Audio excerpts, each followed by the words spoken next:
पूरी रात में क्या आपने जानने की कोशिश की कि गाड़ी कौन चला रहा है? नहीं ना, आपको पता ही नहीं है उसका नाम। आपको यह भी नहीं पता है कि वो होश में चला रहा है या बेहोशी में चला रहा है, शराब पी के चला रहा है, पिछली रात जागा हुआ है या सोया हुआ है। आपको कुछ भी नहीं पता उसके बारे में और आपने अपना जीवन सौंप दिया उसको, और फिर भी सफर का आनंद लिया। सर यहां तो आप जानते हैं कौन चला रहा है, तो आनंद क्यों नहीं ले रहे? यहां तो संपूर्ण आनंद लेना चाहिए, वहां तो आप जानते ही नहीं है। अब इस बात में थोड़ा सा जो मैंने ऐड किया, जो मैंने सोचा, मुझे बड़ी सुंदर बात लगी है, बहुत प्यारी बात लगी। अब मैं इसको ऐसे देखता हूं कि आपने रिजर्व सीट ली, सीट लेकर के आप बैठे, जाकर के आपने सामान जो है वो एडजस्ट किया। अब यहां पर दो तरह के लोग होते हैं। आपने सामान एडजस्ट किया, सामने वाले से इंट्रोड्यूस हुए, तो इंट्रोडक्शन में क्या होता है कि आप हमेशा अपना बेस्ट बताते हैं सामने वाले को। सर पूरी जिंदगी आप नकली होते हो, क्योंकि पूरी दुनिया को आप अपना बेस्ट ही साबित करने में लगे हुए हो, पूरी जिंदगी यही काम करते हो आप। सर आप अपने वर्स्ट से इतना डरते हो कि आप अपने आप से भी नहीं कह पाते हो, तो आप सुधार कैसे करोगे? क्योंकि आप तो इग्नोर कर रहे हो उसे।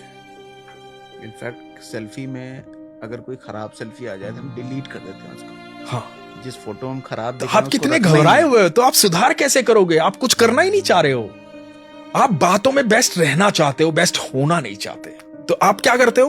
अब सामने वाले को अपना बेस्ट बताते हो, सामने वाला भी अपना बेस्ट बताता है, भाई मैं ऐसे मैं ऐसे मैं ऐसे, इधर मैं ऐसे मैं ऐसे मैं ऐसे। अब आप एक दूसरे का नंबर शेयर किया, खाना शेयर किया, ये सब हुआ। अब क्या हुआ कि रात आ गई, आपने आते ही सबसे पहला काम क्या किया था? सामान एडजस्ट करने का, है ना? ये मैं फैक्ट बता रहा हूं आपको जीवन का, सामान एडजस्ट करने का। सर आपकी सीट भी रिजर्व थी, सामान भी आपको एडजस्ट करने के लिए स्पेस मिला था, लेकिन सर पूरे सफर में सामान आपके सर से नीचे उतरा ही नहीं, क्योंकि बार बार उठकर झांकते रहे कि अटैची ठीक ठाक रखी है, ब्रीफकेस, जूते ठीक रखे, कोई उठा के तो नहीं ले गया। चद्दर भी जो ट्रेन में मिलेगी वो भी पूरी ढाक देंगे, दिखना नहीं चाहिए, अरे चद्दर के पीछे छुप गया हो, मतलब एक चद्दर दीवार बन गई आपकी, एक छोटी सी चेन से उसको बांध देंगे, एक छोटे से ताले से, मतलब ये इसको रोके रखेगा, है ना?